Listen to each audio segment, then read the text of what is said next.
Welcome everyone. Welcome in class 8, subject mathematics, chapter 8, comparing quantities.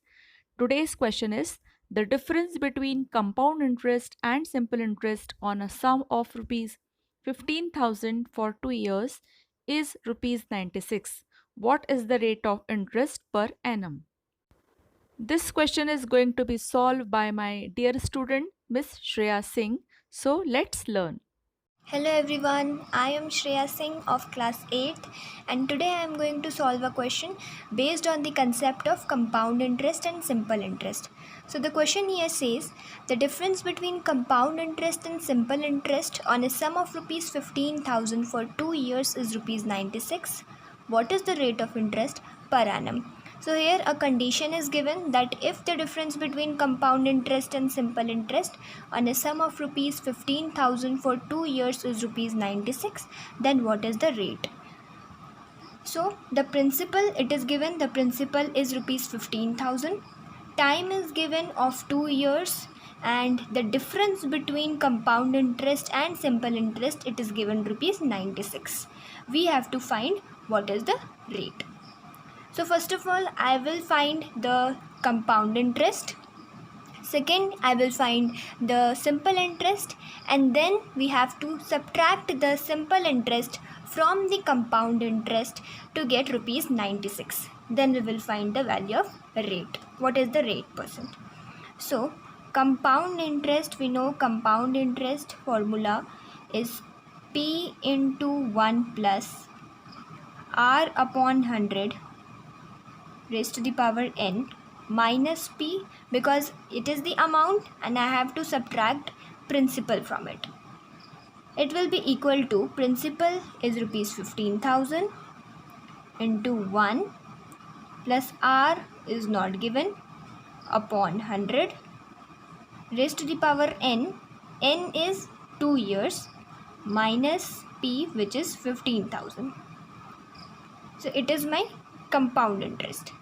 It will be equal to 15,000 into 1 plus r upon 100 whole square. We know that a plus b whole square, it is equal to a square plus b square plus 2ab. Similarly, 1 plus r upon 100 whole square, it will be equal to 1 square plus r upon 100 square plus 2 into 1 into r upon 100. It will be equal to 1 plus r square upon 10,000 plus 2. 1 into r is r, 2 into r is 2r upon 100.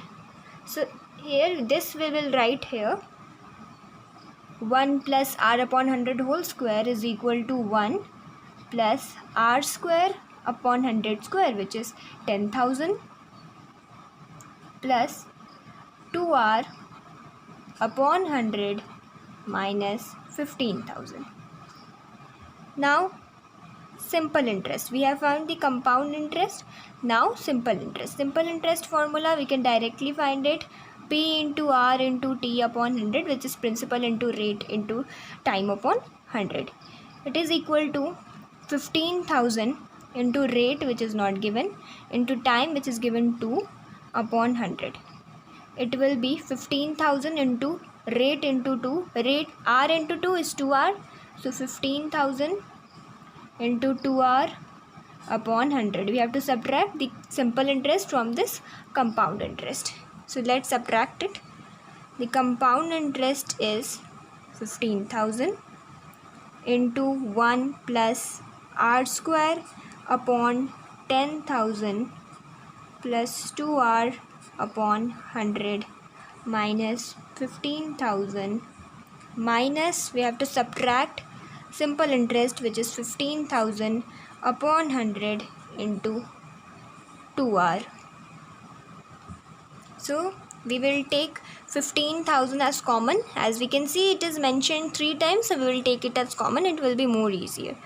So 15,000 into 1 plus r square upon 10,000 plus 2r upon 100 minus 15,000 is common, so here we will write minus 1.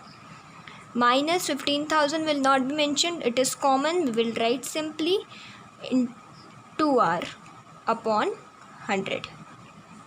It is equal to 96. Okay, so compound interest minus simple interest is equal to 96. Similarly, when we put up the values, we kept 15,000 as common, it will be equal to 96. Next, we'll cancel minus 2r upon 100 will be cancelled to plus 2r upon 100. Minus 1 will be cancelled to plus 1. Then what is left? 15,000 into r square upon 10,000, it is equal to 96. So r square will be equal to 96 into 10,000, it is in division, it will go in multiplication. 10,000 upon 15,000, which is in multiplication, it will go in division. Then we will solve this to find r square. 3 zeros will be cancelled with the 3 zeros here. 5 3s are 15, 5 2s are 10, 3 1s are 3, 32s are 96. So r square will be equal to 32 into 2, which is 64. But we do not have to find the value of r square, we have to find the value of r, so it will be, therefore r is equal to square root of 64. R will be equal to square root of 64, which is 8%. Square root of 64 is 8%. So we got the answer. First we find the compound interest, second simple interest, then we subtracted the simple interest from the compound interest, we solved it, cancelled, and then we found r square is equal to 64. So r will be equal to square root of 64, which is 8. So rate will be equal to 8%. You can also put up the values and then you can find the difference between compound interest and simple interest will be 96, and in this situation the rate will be 8%. Okay, thank you.